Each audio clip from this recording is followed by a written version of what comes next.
Hello everyone, today I visited art entrepreneurs. One of them is a method of making handmade soap. That's what we are now. Soap is made here and is now sold in various stores.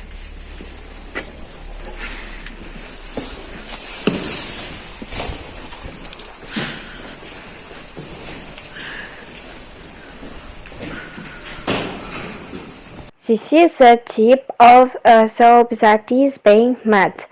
One of the soaps that every household needs is laundry soap. I think it is very difficult to make laundry soap.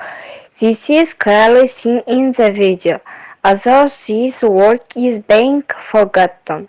One of them does not make laundry soap.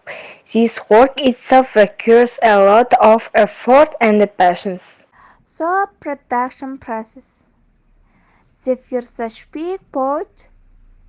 Boil the essential oil for the first soap. When it reaches its boiling point, we pour it into such a large device. Well until they reach it in uniform. It takes at least 1 hour. Such a prediction still exists. Advice shows a specialty in soap making.